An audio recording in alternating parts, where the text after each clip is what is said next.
بسم اللہ الرحمن الرحیم۔ السلام علیکم۔ ضعیف احادیث کا وبال۔ آج ایک اس علمی نشست میں آپ کو خوش آمدید کہتے ہیں۔ ایک بار پھر سے ویڈیو سکریننگ ہے اور اس کا مقصد یہ ہے کہ تاکہ میں ایزیلی جو حوالے میرے پاس ہیں وہ میں آپ تک پہنچا سکوں، اور جو باتیں، جو میرا پیغام ہے وہ لوگوں تک پہنچ جائے، اور جو ہم سیکھنے کے لیے یہاں بیٹھے ہیں وہ ہم سیکھ سکیں۔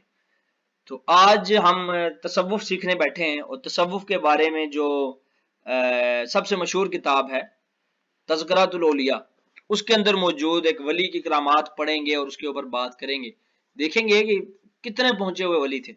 اور میں آپ کو پہلے یہ بات باور کرا دوں کہ بایزید بستامی سے ہمارا کوئی مسئلہ نہیں ہے، ہم صرف ان کی طرف منسوب واقعات کے اوپر جائزہ لیں گے کہ ان کے منسوب کیا ہوئے واقعات جو ہیں وہ شریعت کے خلاف ہیں۔ تو یہ کتاب ہم نے آج منتخب کی ہے اپنے لیے، آج کے موضوع کے لیے، تذکرۃ الاولیاء، حضرت شیخ فرید الدین عطار کی شہرۂ آفاق تصنیف۔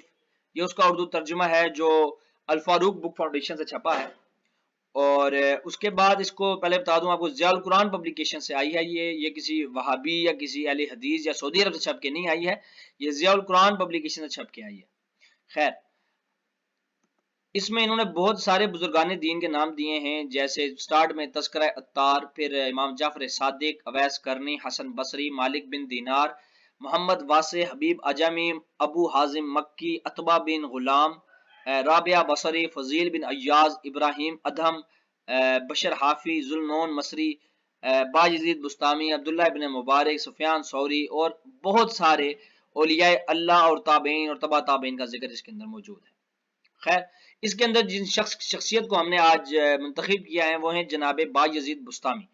تو اس کانٹیکسٹ کے اندر، یعنی یہ 94 پیج پہ ہے، اور 94 سے لے کر 120 تک، اور آپ کو پتہ ہے تقریباً 26 صفحے بنتے ہیں، اور ان 26 صفحوں میں بہت سارے من گھڑت اور موزوں واقعات موجود ہیں جو کہ شریعت محمدیہ کے ہی خلاف ہیں۔ تو سب سے پہلا جو اس کے اندر واقعہ ہے وہ ہے جناب جعفر صادق کی شاگردی کا۔ کہتے ہیں ایک مرتبہ آپ یعنی بایزید بستامی جو تھے امام جعفر صادق کی خدمت میں تھے، تو انہوں نے فرمایا کہ بایزید، فلاں طاق میں جو کتاب رکھی ہے وہ اٹھا لاؤ۔ تو آپ نے دریافت کیا کہ وہ طاق کس جگہ ہے؟ تو جناب امام جعفر رضی اللہ تعالی عنہ نے فرمایا کہ اتنے عرصہ رہنے کے بعد تم نے طاق نہیں دیکھا؟ آپ نے عرض کیا کہ طاق تو کجا، میں نے تو آپ کے روبرو کبھی سر نہیں اٹھایا۔ اس وقت امام جعفر نے فرمایا اب تو مکمل ہو چکے ہو، لہذا بستام جاؤ۔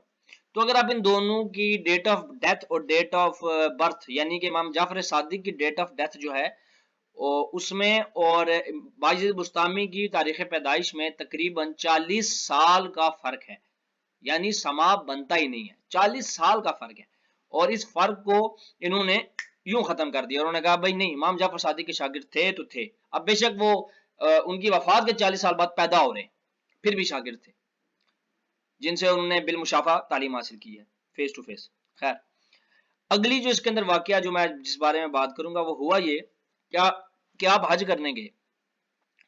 تو جب آپ حج کرنے گئے نا تو آپ مدینے نہیں گئے، ٹھیک ہے، آپ نے بس حج کیا اور حج کر کے واپس آئے اور کہا کہ مدینے کے لیے الگ موقع پر اسپیشل آؤں گا۔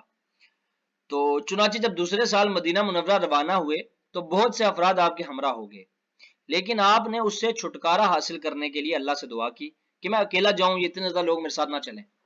اور ایک دن نماز فجر کے بعد آپ نے لوگوں سے کہا کہ میں تو خدا ہوں، اس کے باوجود بھی لوگ میری پرستش نہیں کرتے۔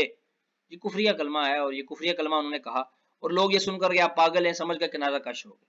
اب جس نے بھی یہ منسوب کیا، کیا وہ مجھے سمجھا سکتا ہے کہ اگر کوئی بندہ ویسے ہی لوگوں کو اپنے سے دور کرنے کے لیے کہے کہ میں خدا ہوں، تو کیا اس پہ کفر کا فتویٰ لگتا ہے کہ نہیں لگتا ہے؟ یہ وہ خود بتائیں گے، ہم تو نہیں لگاتے کسی پہ فتویٰ۔ خیر، اگلا ہے کیفیت وجد۔ کہتے ہیں ایک مرتبہ حالت وجد میں آپ نے کہہ دیا سبحانی ما اعظم شانی، یعنی میں پاک ہوں اور میری شان بہت بڑی ہے، ٹھیک۔ تو وہاں پہ لوگوں نے آپ کو اس بات کی تنقید کا نشانہ بنایا، تو آپ نے کہا کہ اگر آئندہ میرے منہ سے ایسا جملہ نکلے تو مجھے مار دینا۔ پھر اس کے بعد دوبارہ حالت وجد میں جب آپ نے یہی کہا تو آپ کے مریدین نے آپ کو قتل کرنے کے لیے نیت سے اٹھے، تو پورے مکان میں ہر سمت بایزید ہی بایزید نظر آئے۔ یہ دیکھیں، یہ لکھا ہوا ہے، ہر سمت بایزید بایزید نظر آئے۔ جب انہوں نے چھریاں چلانی شروع کی تو ایسا محسوس ہوتا تھا جیسے پانی پر چھریاں چلا رہے ہیں، اور اس طرح کر کے انہوں نے ایک پوری کہانی کھڑی کی کہ بھئی وہ جو مرضی کہیں، وہ حالت وجد میں جب ہوتا ہے تو بندہ کچھ بھی کہہ سکتا ہے اور وہ جائز ہوتا ہے۔ اس کی مزید تعویل کرتے ہوئے انہوں نے کہا جس طرح آدم علیہ السلام دنیا میں آئے تو ان کا قد بہت بڑا تھا، یہاں تک کہ سر آسمان سے ٹکراتا تھا. وہ میرے بھائی یہ کہاں لکھا ہوا ہے کہ آدم علیہ السلام اتنے لمبے تھے کہ ان کا سر جو تھا وہ آسمان سے یا عرش سے ٹکراتا تھا. تو لوگوں کو چونکہ اس ٹائم علم نہیں تھا اتنا کتابوں کا، تو جو ان کے منہ میں آیا وہ لکھتے گئے. اس کے بعد کیا جی، ایک واقعہ اور اس میں لکھا ہے کہ ایک مرتبہ آپ سفر حج پر روانہ ہو کر چند منزل پر پہنچے تھے کہ واپس آ گئے. حج کرنے گئے لیکن راستے میں سے واپس آ گئے. تو جب لوگوں نے پوچھا کہ حضور آپ تو حج کرنے گئے تھے واپس کیوں آ گئے، تو کہتے راستے میں مجھے کپشی مل گیا تھا، تو اس نے مجھے اسرار کے ساتھ یہ کہا کہ خدا کو بستام میں چھوڑ کر کہاں جا رہے ہو، تمہیں کیا ضرورت ہے حج کرنے کی، خدا تو بستام میں ہی ہے. اب واللہ عالم اس کا اشارہ کس طرف تھا، لیکن خدا کو بستام میں چھوڑ کر کیوں جاتے، اس میں سے کوئی منطق بھی نہیں نکلتی ہے.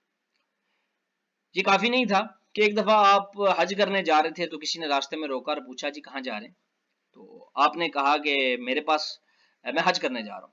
تو انہوں نے کہا کہ آپ کے پاس کچھ رقم ہے، تو باعث بستامی نے کہا کہ میرے پاس 200 دینار ہیں.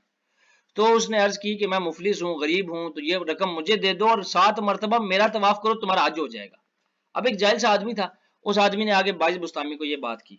اب ہونا تو یہ چاہیے تھا کہ وہ خالی پیسے اگر دینے تھے تو خالی پیسے دے کے گھر چلے جاتے، یا کہتے کہ میں پیسے نہیں دے سکتا میں حج کرنے جا رہا ہوں. یہ دو صورتیں تھی، لیکن انہوں نے اس کی تجویز پہ عمل کیا اور اس کو پیسے دیے، اس کے گرد 7 چکر لگائے اور اپنا حج کر لیا. یعنی ایک عام بندے کے گرد 7 چکر لگا کے انہوں نے حج اپنا کر لی. تو اب مجھے کوئی علم یہ بتا دے کہ بھائی کیا ایسا کرنے سے، مطلب میں اگر حج کرنے جا رہا ہوں تو راستے میں مجھے کوئی بندہ ملے کہ میں غریب ہوں تو میں اس کو پیسے دے کے اسے 7 چکر لگا کے اپنا حج کرا سکتا ہوں کہ نہیں، بس مجھے یہ پتا کر کے بتا دے.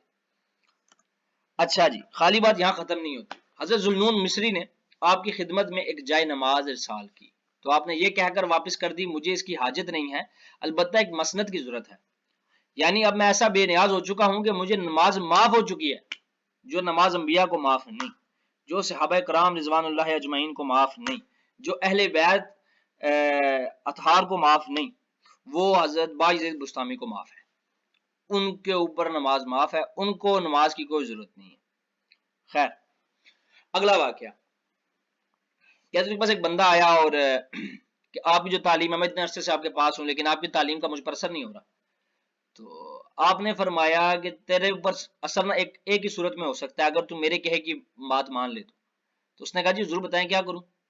تو اس نے کہا کہ انہوں نے کہا کہ آپ اپنی نا داڑھی، سنت رسول جو ہے داڑھی، مونچھ، سر کے بال منڈا کر ایک کمبل اوڑھ کر ایک تھیلے میں اخروٹ بھر لو اور ایسی جگہ جا کر بیٹھ جاؤ جہاں بہت سے لوگ تمہیں جانتے ہوں اور بچوں سے کہو کہ وہ تمہیں تھپڑ مارے. مجھے بتائیں یہ کون سا نفس ہے، ایسا کون سا نفس مرتا ہے جو داڑھی کٹانے سے نفس مرے گا؟ داڑھی سنت رسول صلی اللہ علیہ وآلہ وسلم کاٹ دینے کے بعد انسان کے اندر کا نفس مرتا ہے. کون سا دین ہے جس میں داڑھی کاٹ دینے سے آپ رسول اللہ صلی اللہ علیہ وآلہ وسلم کے قریب ہو جائیں گے، سنت رسول سے منہ موڑ کر رسول کے قریب ہو جائیں گے، سنت رسول سے منہ پھیر کر اللہ کے قریب ہو جائیں گے؟ واللہ عالم، میں اس بارے میں کوئی بات نہیں کرتا، میں تو صرف آپ تک یہ باتیں پہنچا رہا ہوں ان کی. خیر، اگلا واقعہ.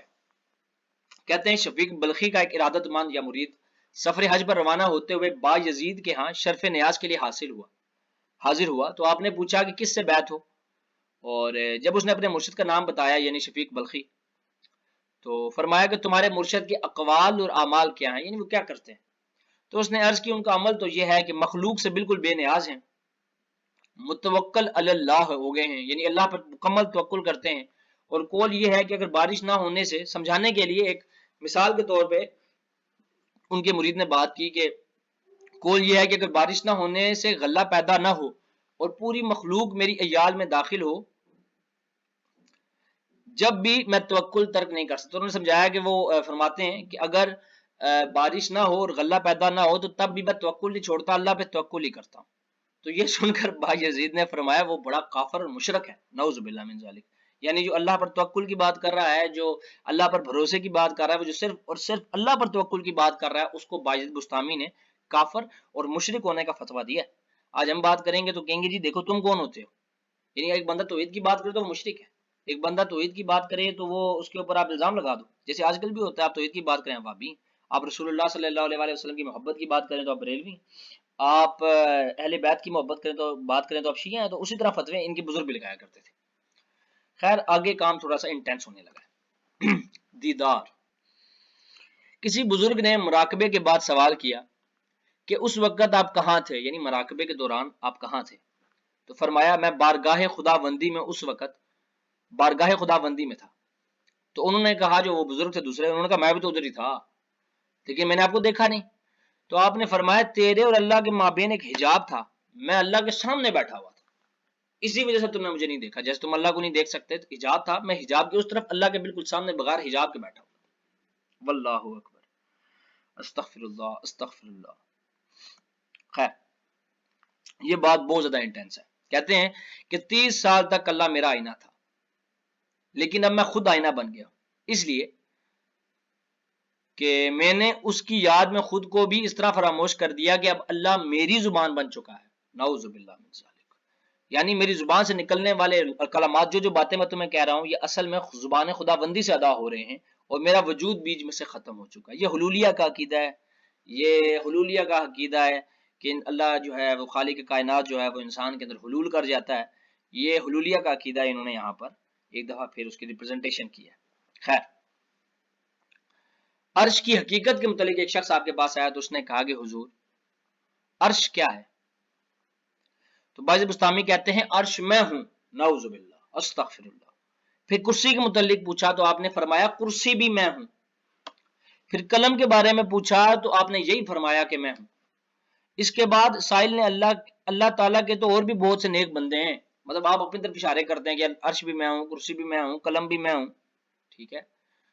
تو ابراہیم، موسیٰ، نبی کریم صلی اللہ علیہ وسلم، یہ بھی تو اللہ کے مقرب بندے تھے، تو یہ چیزیں یہ کیوں نہیں ہیں؟ تو اس بار آپ نے بھی پھر یہی فرمایا کہ وہ بھی میں ہوں۔ واللہ اکبر، یعنی ابراہیم بھی میں ہوں، موسیٰ بھی میں ہوں، محمد بھی میں ہوں، نعوذ باللہ من ذالک۔ اب مجھے بتائیں، قادیانیوں کی کتاب ہے جی روحانی خزائن، ٹھیک ہے جی، اس میں نا انہوں نے جو ہے کیا نام ہے اس کا، قادیانی جو ہے اس نے لکھا تھا کہ جہاں پر قرآن میں رسول اللہ آتا ہے، ٹھیک ہے، اس سے میں مراد ہوں۔ یہاں پر باز بستامی کہہ رہے ہیں کہ میں محمد ہوں۔ اب مجھے آپ یہ بتائیں کیا فرق ہے ان میں اور ان میں؟ خیر، پھر سائل نے ملائکہ کے لیے پوچھا تو آپ نے فرمایا وہ بھی میں ہوں، مطلب جو وہ پوچھ رہا تھا وہ آگے سے کہہ رہے تھے میں ہوں۔ عرش بھی میں، کرسی بھی میں، قلم بھی میں، ابراہیم، موسیٰ، محمد بھی میں، فرشتہ بھی میں۔ استغفر اللہ استغفر اللہ۔ جھوٹ اور لوگوں کو گمراہ کرنے کے لیے ایسے عقائد کتاب میں لکھیں۔ ویسے تو اس کتاب سے بہت سے واقعات کافی لوگ ویڈیوز بنا کے کر چکے ہیں، لیکن یہ وہ واقعات ہیں جنہیں ہمیشہ نظر انداز کر دیا جاتا ہے، اور اس بار ہم نے یہ ان واقعات کو ہائی لائٹ کر کے آپ کو دیا ہے، اور ان کے حوالے آپ کو اس ویڈیو کے ڈسکرپشن میں مل جائیں گے انشاءاللہ۔